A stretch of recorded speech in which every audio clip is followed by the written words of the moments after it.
नमस्कार बच्चों, एक बार फिर से स्वागत है आपका अपने हिंदी गुरु यूट्यूब चैनल पर। आज हम कक्षा 10 की हिंदी क्षितिज भाग 2 का अध्याय 8 कवि ऋतुराज द्वारा रचित कविता कन्यादान के प्रश्न और उत्तरों का अभ्यास करेंगे। सबसे पहले देखते हैं कविता का एक परिचय। कन्यादान कविता के माध्यम से एक माँ अपनी बेटी को परंपरा आदर्श रूप से हटकर सीख दे रही है। बेटी माँ के सबसे निकट और उसके दुख सुख की साथी होती है, इसी कारण उसे अंतिम पूंजी भी कहा गया है। इस छोटी सी कविता में स्त्री जीवन के प्रति कवि की गहरी संवेदनशीलता व्यक्त हुई है। पुरुष प्रधान समाज में स्त्री की जागृति का संदेश इस कविता में मुखरित हुआ है। तो अब देखते हैं इस कविता के प्रश्न और उत्तरों को। अगर आपको इस कविता के प्रश्न और उत्तरों की PDF चाहिए तो उसकी लिंक मैंने डिस्क्रिप्शन बॉक्स में दे रखी है, उस पर क्लिक करके PDF देखें। प्रश्न पहला, आपके विचार से माँ ने ऐसा क्यों कहा कि लड़की होना पर लड़की जैसा मत दिखाई देना? उत्तर, मेरे विचार से लड़की की माँ ने ऐसा इसलिए कहा होगा कि लड़की होना पर लड़की जैसी मत दिखाई देना।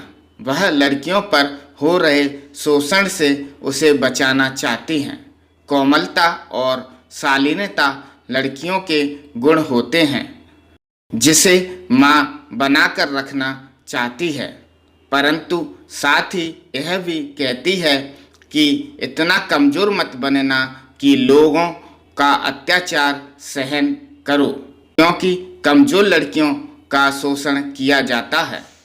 प्रश्न दूसरा, आग रोटियां सेकने के लिए है, जलने के लिए नहीं। इन पंक्तियों में समाज ने स्त्री की किस स्थिति की ओर संकेत किया है? ख, माँ ने बेटी को सचेत करना क्यों जरूरी समझा? देखते हैं का, इन पंक्तियों में समाज में स्त्री की किस स्थिति की ओर संकेत किया है? उत्तर, इन पंक्तियों में समाज में स्त्रियों की कमजोर स्थिति और ससुराल में परिजनों द्वारा शोषण करने की ओर संकेत किया है।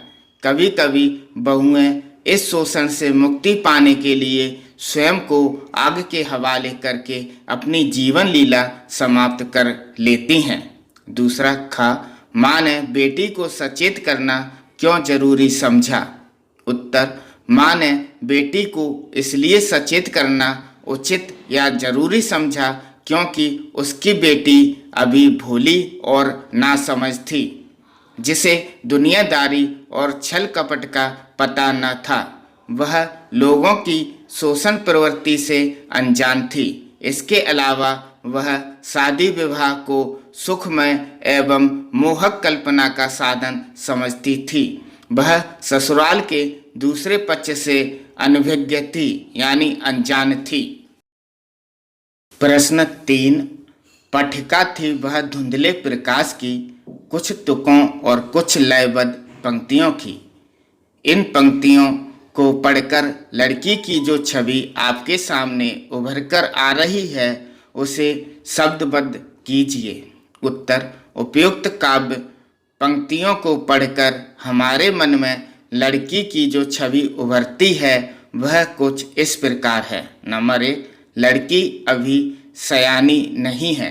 नंबर 2, लड़की बहुत भोली भाली है, उसे छल कपट शोषण आदि की जानकारी नहीं है। नंबर 3, लड़की विवाह की सुखद कल्पना में खोई है। नंबर 4, उसे केवल सुखों का एहसास है, दुखों का नहीं। नंबर 5, उसे ससुराल की प्रतिकूल परिस्थितियों का ज्ञान नहीं है। प्रश्न चौथा, माँ को अपरच बेटी अंतिम पूंजी क्यों लग रही है? उत्तर, माँ को अपनी बेटी अंतिम पूंजी इसलिए लग रही थी क्योंकि कन्यादान के बाद माँ एकदम अकेली रह जाएगी। उसकी बेटी ही उसके सुख दुख की साथिन थी, जिसके साथ वह अपनी निजी बातें बांट लिया करती थी। इसके अलावा बेटी माँ के लिए सबसे प्रिय वस्तु यानी पूंजी की तरह थी, इसे अब वह दूसरे के हाथ में सौंपने जा रही थी। इसके बाद वह नितांत अकेली रह जाएगी। प्रश्न 5, माँ ने बेटी को क्या क्या सीख दी? उत्तर, माँ ने कन्यादान के बाद अपनी बेटी को विदा करते समय निम्नलिखित सीख दी, जिसमें नंबर 1, माँ ने अपनी बेटी को अपनी सुंदरता पर गर्व न करने की और प्रशंसा पर न रीझने की सीख दी। नंबर 2 दूसरी सीख, आग का उपयोग रोटियां पकाने के लिए करना है, उसका दुरुपयोग अपने जलने के लिए मत करना। तीसरा, वस्त्र आभूषण के मोह में फंसकर उनके बंधन में न बंध जाना। चौथा, नारी सुलभ गुण बनाए रखना पर कमजोर मत पड़ना। पांचवा, खुद को भोली और कमजोर मत दिखाना, नहीं तो लोग नाजायज फायदा उठाएंगे। छठवा, अत्याचारों के विरुद्ध आवाज उठाना और उनसे दुखी होकर आत्महत्या मत करना। प्रश्न 6वां, आपकी दृष्टि से कन्या के साथ दान की बात करना कहाँ तक उचित है? उत्तर, मेरी दृष्टि से कन्या के साथ दान की बात करना उचित नहीं है। दान तो किसी वस्तु का किया जाता है, कन्या कोई वस्तु तो है ही नहीं। उसका अपना एक अलग व्यक्तित्व, रुचि, पसंद, इच्छा, अनिच्छा आदि है। वह किसी वस्तु की भांति निर्जीव नहीं है। दान देने के बाद दानदाता का वस्तु से कोई संबंध नहीं रह जाता है, परंतु कन्या का संबंध आजीवन माता पिता से बना रहता है। कन्या एक वस्तु जैसी कभी भी नहीं हो सकती, इसलिए कन्या को दान देने जैसी बात करना पूर्णतः अनुचित है।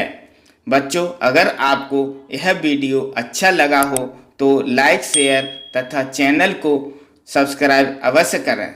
अगर आपको इस कविता के प्रश्न और उत्तरों की PDF चाहिए तो उसकी लिंक मैंने डिस्क्रिप्शन बॉक्स में दे रखी है।